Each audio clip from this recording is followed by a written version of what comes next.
భారతదేశాన్ని నిర్మించడానికి అనేక రకాలుగా చాలా సంవత్సరాలుగా, చాలా వేల సంవత్సరాలుగా ప్రజలు వచ్చారు. చాలా వేల సంవత్సరాలుగా భారతదేశాన్ని కొల్లగొట్టుకుపోయేవారే వచ్చారు. భారతదేశ నిర్మాణంలో ఎవరైనా ఉన్నారు అని అంటే ఎవరున్నారు అన్నటువంటి అంశాన్ని మనం ఈరోజు చూస్తాం. అయితే భారతదేశాన్ని కేవలం నిర్మించటం మాత్రమే కాదు, వివిధ సంస్కృతులు, వివిధ భాషలు, వివిధ ప్రాంతాలు, వివిధ రంగులున్నటువంటి చర్మాలు అన్నీ కలిసినటువంటి ఈ దేశాన్ని నిర్మించటానికి ఒక సమాజం ఎలా, ఎవరు, ఎప్పుడు, ఎలా కష్టపడ్డారు అన్న విషయాన్ని మీ ముందుంచే ప్రయత్నం చేస్తాను. దీనిని ఇండాలజీ అని కూడా పిలిచాం. అంటే భారతదేశాన్ని గురించినటువంటి అధ్యయనం అని. థియాలజీ అని అంటే దేవుని గురించిన అధ్యయనం, అలాగే బయాలజీ అంటే జీవమును గురించిన అధ్యయనం, అలాగే ఇండాలజీ అంటే ఇండియాను గురించిన అధ్యయనం. అంతే, సింపుల్, రైట్? సో ఇండియాను గురించినటువంటి ఈ అధ్యయనంలో ముందు మనకొక పర్స్పెక్టివ్ కావాలి, మనకొక దృక్పథం కావాలి, మనకొక పారాడైమ్ కావాలి. పారాడైమ్ అని అంటే ఆలోచన విధానం. ఈ పారాడైమ్లో ఈరోజు మనకొక షిఫ్ట్ వచ్చే అవకాశం ఉంది.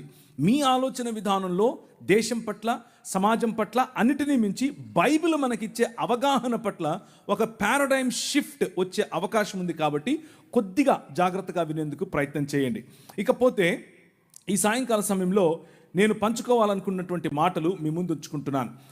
స్క్రీన్ పైన మీరు చూస్తే యోహాను సువార్త 18వ అధ్యాయం 36వ వచనం కనిపిస్తుంది. యేసుక్రీస్తు పిలాతు ముందు నిలబడుకుని ఆయన మాట్లాడుతున్నాడు. గ్రేకో రోమన్ ఎంపైర్ అనంటే గ్రేకో రోమా సామ్రాజ్యం. ఆ సామ్రాజ్యం ప్రపంచమంతా విస్తరించినటువంటి సామ్రాజ్యం. రవి అస్తమించని బ్రిటిషు సామ్రాజ్యం అని మొన్న చెప్పుకున్నటువంటి వీళ్ళు రాక మునుపే అప్పుడెప్పుడో ప్రపంచంలో సూపర్ పవర్గా నిలిచింది గ్రెకో రోమన్ ఎంపైర్. ఆ గ్రెకో రోమన్ ఎంపైర్లో కైసర్ అగస్టస్ అనే ఆయన అందరినీ కలుపుకుంటూ వచ్చాడు. అందరికీ 10 రకాలైనటువంటి వాగ్దానాలు చేశాడు.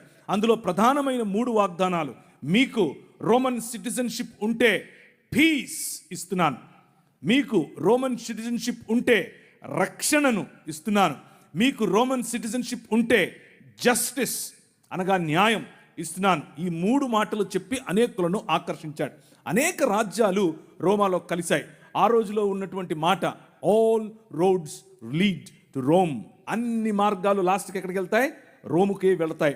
కైసర్ అగస్తస్ ఈ విజయాన్ని సాధించిన తరువాత ఈయన నిజానికి దౌత్యపరంగా ఎక్కువ విజయాలు సాధించాడు.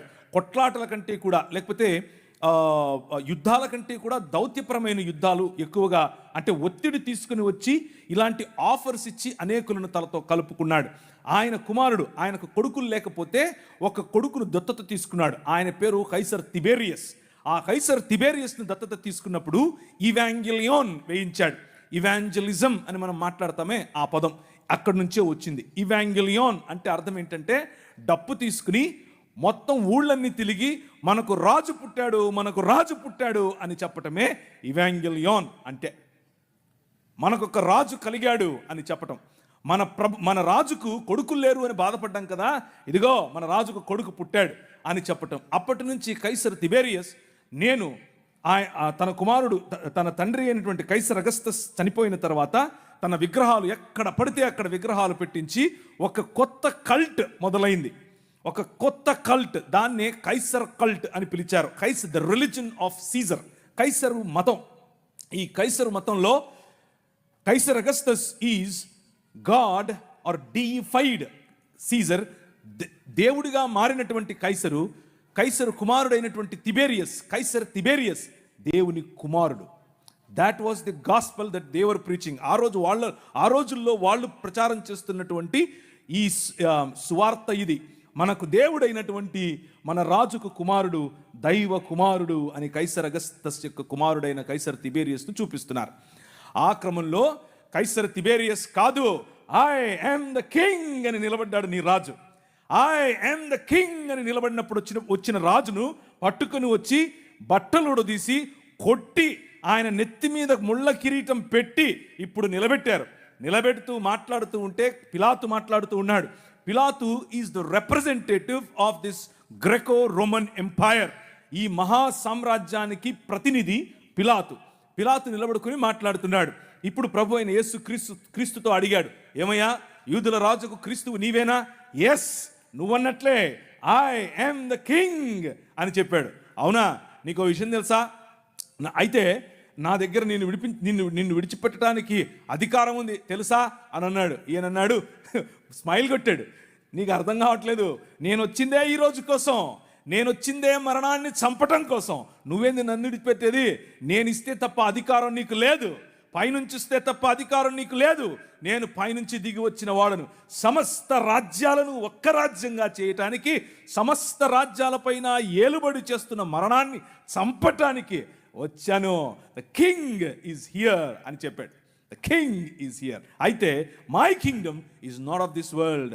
ఈ లోక సంబంధమైన రాజ్యం కాదు. నువ్వు అనుకుంటున్నట్లు కత్తులు కటారులు తీసుకుని, నువ్వు అనుకుంటున్నట్టు మీ నాయన చేసినట్లు దౌత్యపరమైన ఒత్తిడి తీసుకొచ్చి, లేకపోతే ఇంకేదో 11వ అధ్యాయం దానియేలు గ్రంథంలో ఒక లిస్ట్ ఉంటుంది, ఎవరెవరు ఎలా పరిపాలిస్తారు. కొందరు దోపుడు సొమ్ము పంచడం ద్వారా పరిపాలిస్తారు, కొందరు కోయలిషన్ గవర్నమెంట్ ద్వారా పరిపాలిస్తారు, కొందరు ఇచ్చకపు మాటలతో పరిపాలిస్తారు, కొందరు ఇచ్చిపుచ్చుకోవటం ద్వారా పరిపాలిస్తారు, కొందరు కులం ద్వారా పరిపాలిస్తారు, కొందరు విభజించి పాలిస్తారు, కొందరు అనేకమైనటువంటి విగ్రహారాధన కారణం చేత పరిపాలిస్తారు. అలా పరిపాలించేవారు అనేకులు.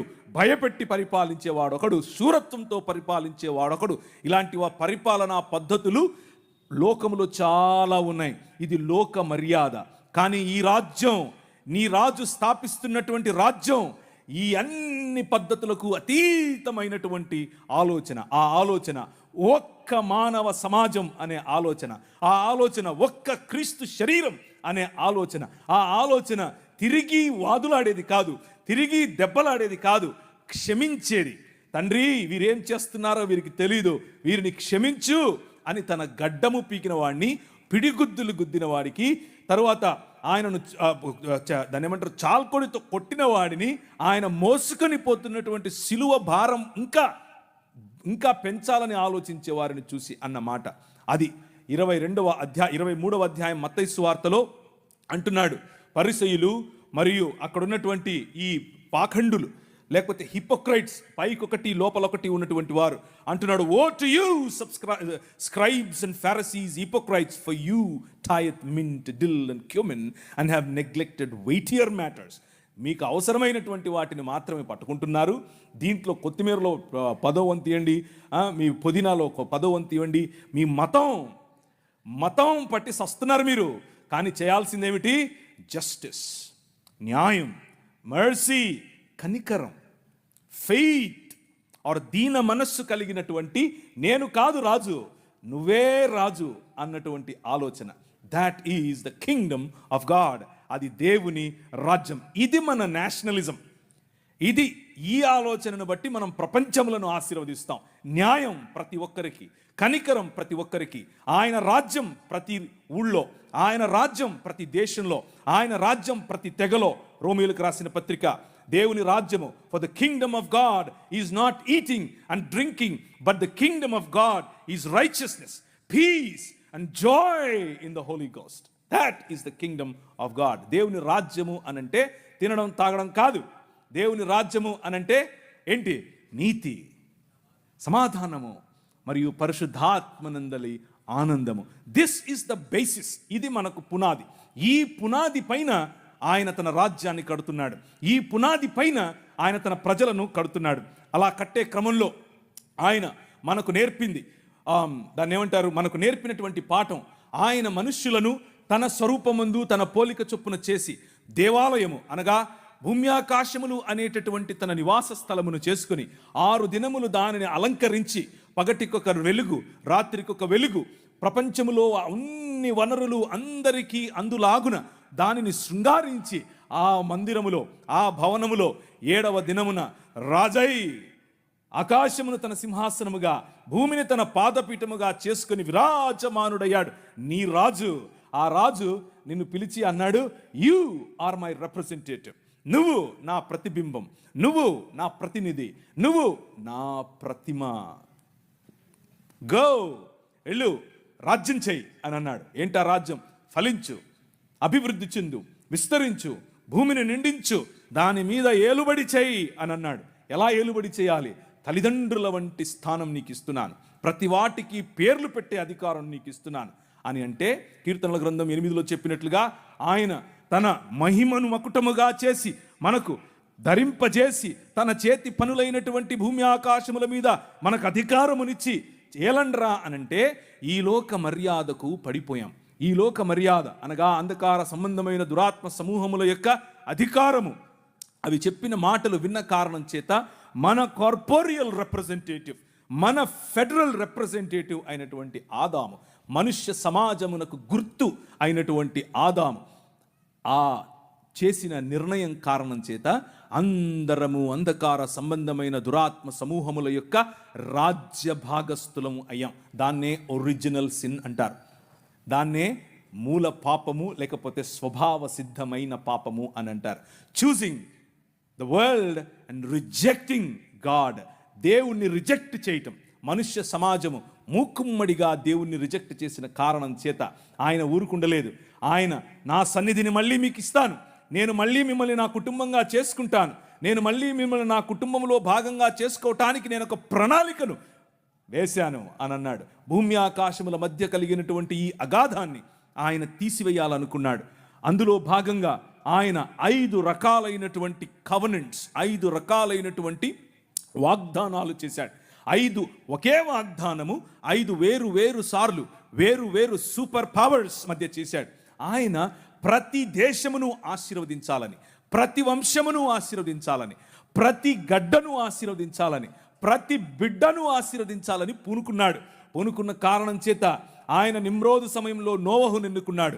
మెసపటోమియా సమయంలో అనగా నిమ్రోదు సమయంలో ఆ రోజుల్లో సూపర్ పవర్ నిమ్రోదు సమయం. ఆ నిమ్రోదు సమయంలో ఉన్న సూపర్ పవర్ మధ్య నోవహును ఎన్నుకున్నాడు.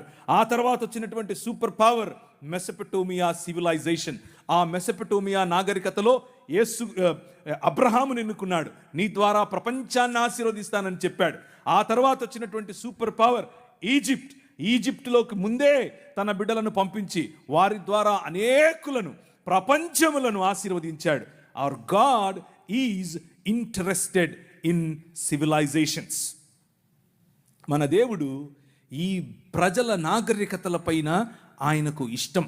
ప్రజల నాగరికతలలో ఒకరు విర్రవీగి ఐ యామ్ ద కింగ్ అనంటే పళ్ళు రాలగొట్టడానికి రెడీగా ఉంటాడు, కొమ్ములుంచటానికి రెడీగా ఉంటాడు. ప్రతి సివిలైజేషన్ను తన కన్నుసన్నలలో నడిపినటువంటి రాజు నీ రాజు.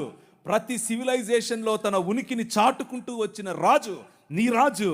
ఆయన నీతికి రాజు, ఆయన నీకు రాజు, నాకు రాజు, దేశములకు రాజు, సృష్టికి రాజు. He is the true king. ఆ రాజు 10 రకాలైనటువంటి దేవీ దేవతలు, 10 రకాలైనటువంటి వనరుల క్రింద బానిసత్వములో బ్రతుకుతూ ఉన్నటువంటి ఇశ్రాయేలును వారికి ఇచ్చినటువంటి వాగ్దానము కారణం చేత వారితో వాగ్దానం చేశాడు. I will build my Kingdom with you. నీ ద్వారా, నీతో నేను ఒక రాజ్యం కడతాను. Let my people go.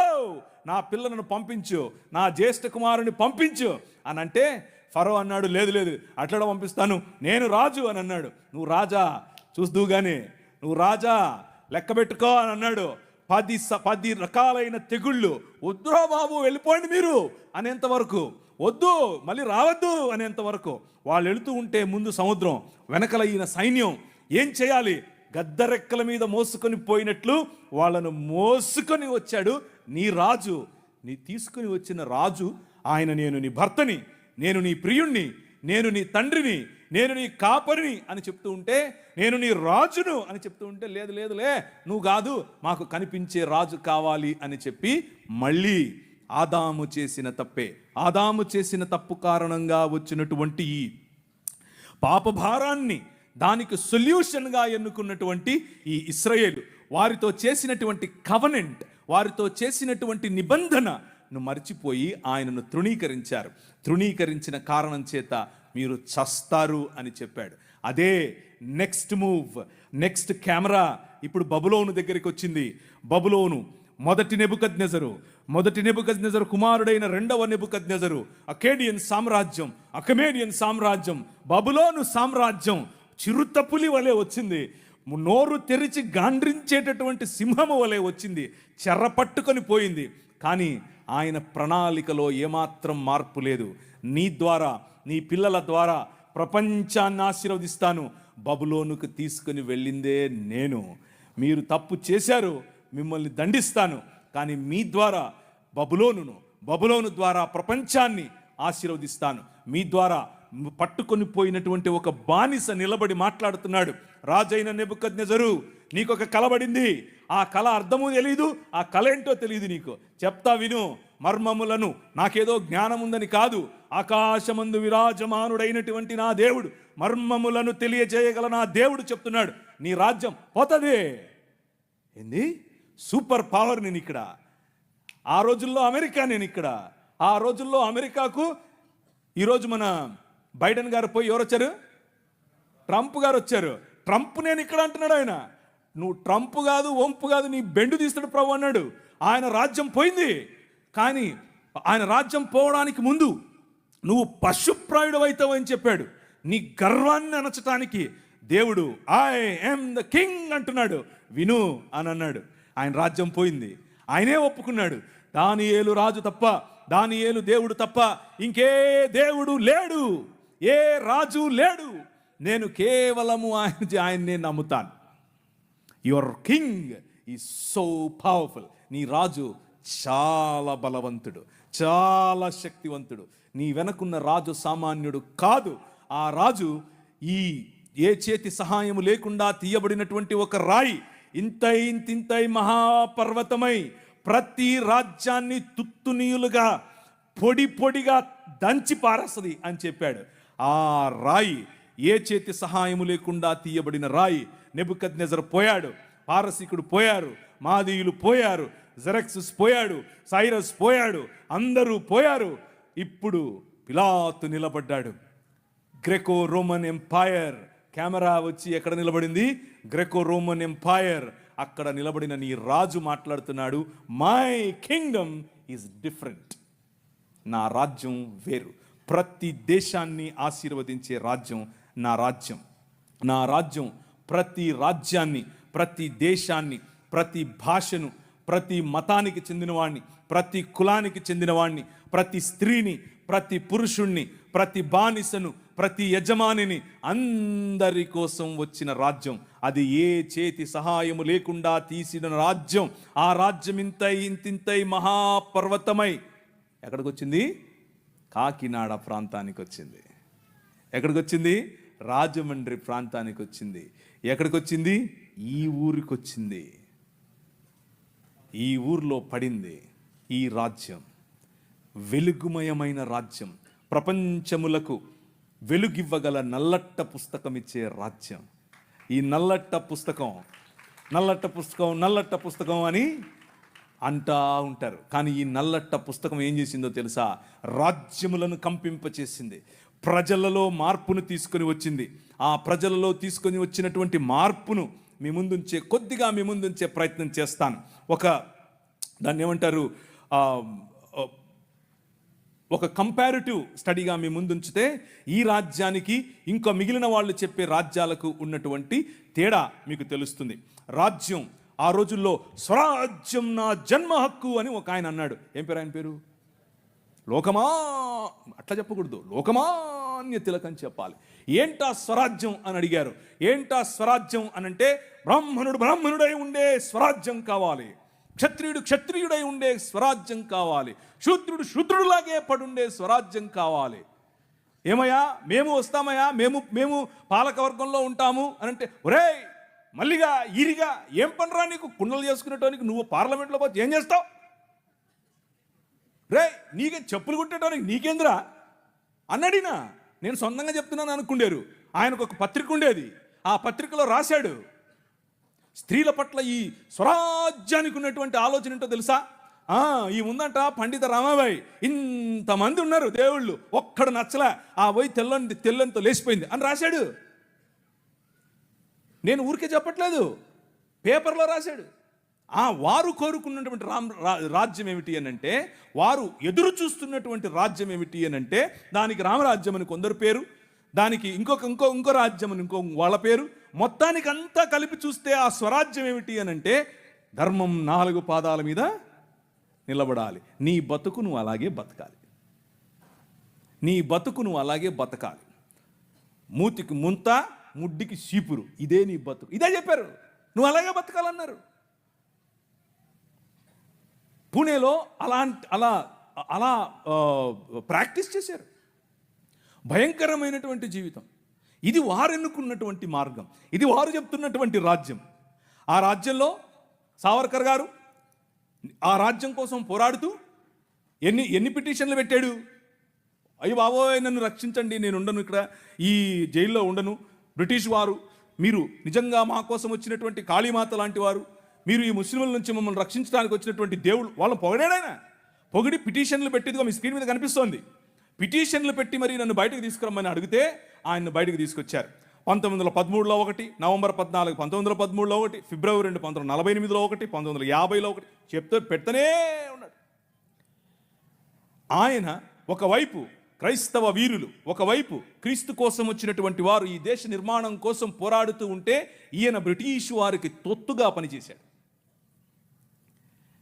British వారికి తొత్తుగా ఒకవైపు ఈ దాన్ని ఏమంటారు, బ్రిటిష్ వారికి వ్యతిరేకంగా జరుగుతూ ఉన్నటువంటి సహాయ నిరాకరణోద్యమము, అలాగే అంటే నాన్ కోఆపరేషన్ మూవ్మెంట్, ఉప్పు సత్యాగ్రహం వగేరాలు జరుగుతూ ఉంటే, అసలు ఆ ఆలోచన ఎలా వచ్చింది ఆయనకు ఇప్పుడు వద్దాం, మనం అక్కడికి వద్దాం. అలాంటివి జరుగుతూ ఉంటే ఈయన అలా కాదు, బ్రిటిష్ ఆర్మీలోకి వెళ్ళి చేరండి, దానికోసం అప్లికేషన్ పెట్టండి, నేను సిఫారసు చేస్తానని ప్రజలను రిక్రూట్ చేసుకుంటున్నాడు ఆ రోజుల్లో. అది వీళ్ళ భావజాలం. కానీ మన భావజాలం ఏమిటి, వీరి భావజాలం ఏమిటి? బంచ్ ఆఫ్ థాట్స్ అనే పుస్తకంలో గోల్వల్కర్ గారు అని అంటే ఎవరంటే మొట్టమొదటి ఆర్ఎస్ఎస్ యొక్క సరసంఘచాలక్ గారు. ఆయన చెప్పినటువంటి మాటలు, ఆయన ఉద్దేశంలో ఏంటి అసలు అంటే, ఒక హిందువు ఏ విధంగా almighty Purusha Sukta where in it is stated that the sun and the moon and his eyes stars and the skies are created from his nabhi. ఇది వాళ్ళకు కావలసినటువంటి ఆలోచన విధానం. అంటే ఇది అఖిలాండ కోటి బ్రహ్మాండమైనటువంటి దేశము.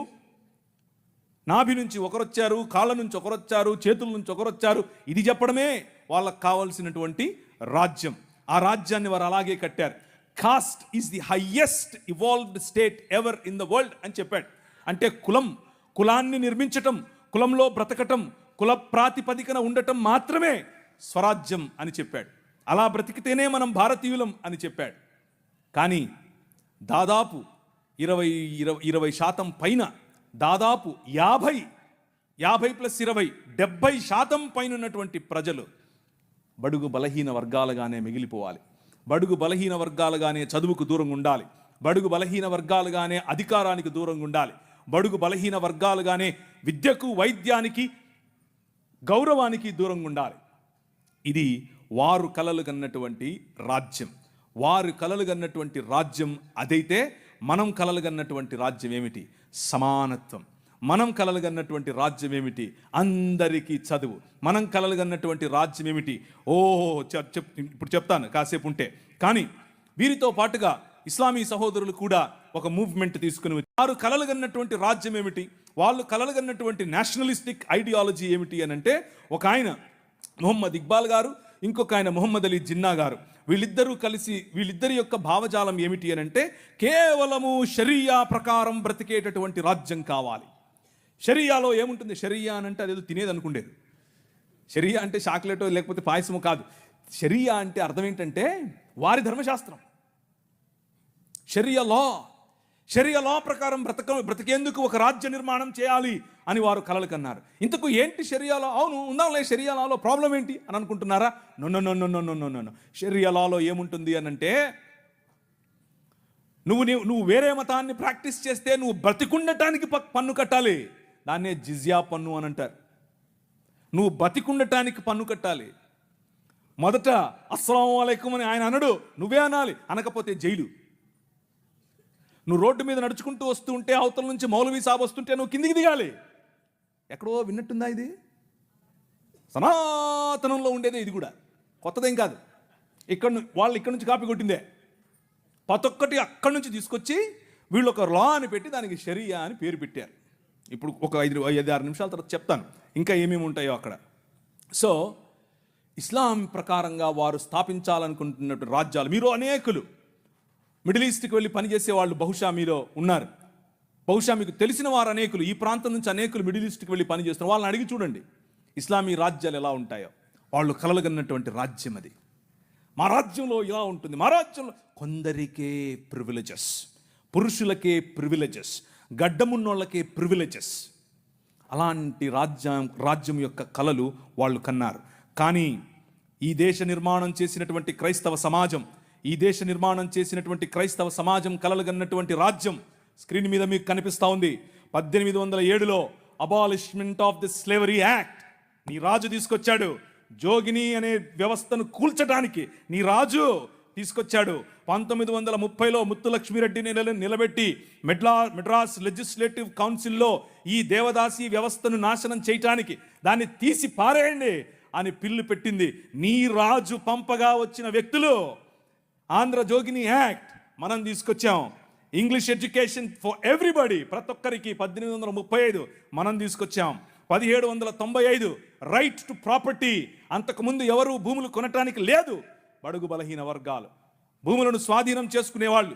నీకేంద్ర రే మల్లిగా అనేవాళ్ళు, నువ్వెవర రే ఈరిగా అనేవాళ్ళు, నువ్వెవర రే బయటుండు, నువ్వు మా ఇంటికి రావద్దు, నీ నీడ పడద్దు అన్నారు. కానీ నీ రాజు నీకు అధికారం ఇచ్చాడు.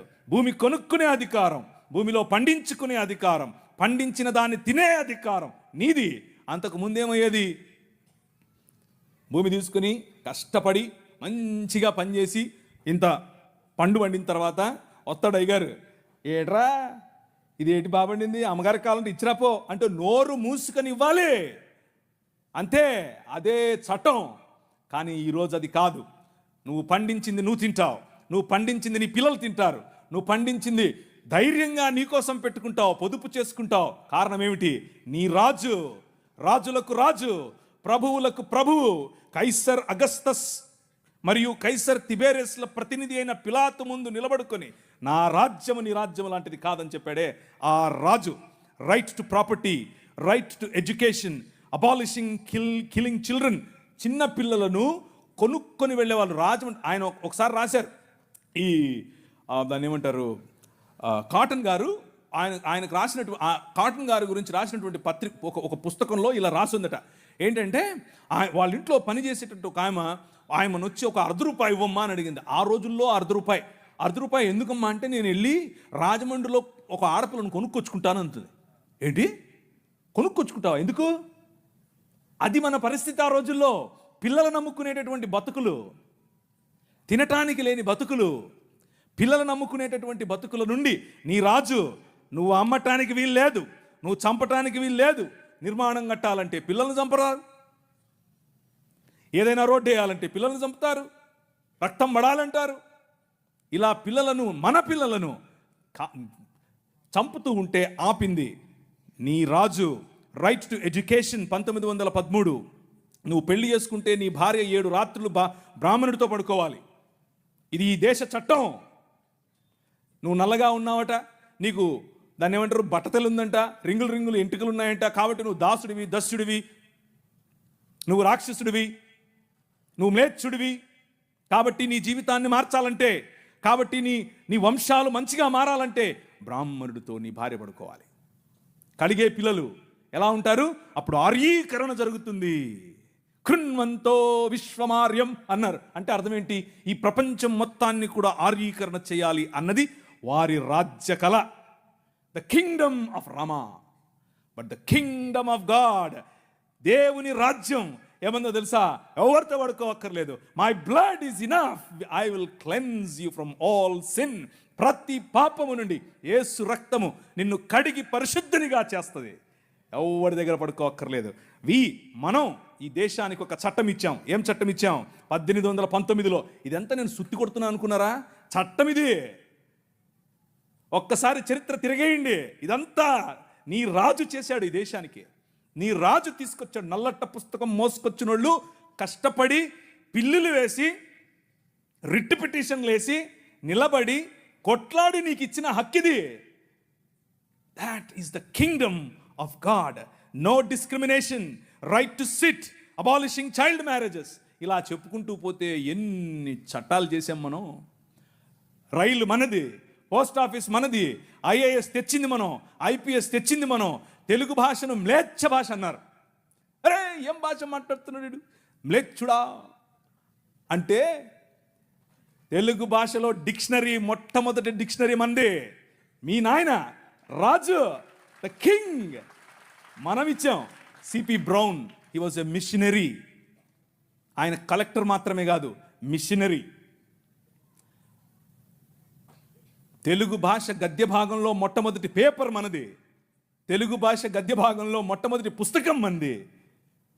వీళ్ళకు వాళ్ళ సొంత రామాయణం మహాభారతాలు కూడా ట్రాన్స్లేట్ చేసుకునే దిక్కు లేదు, అది చేసింది మనమే. నిజం చెప్తున్నాను, నేను అబద్ధం చెప్పట్లేదు.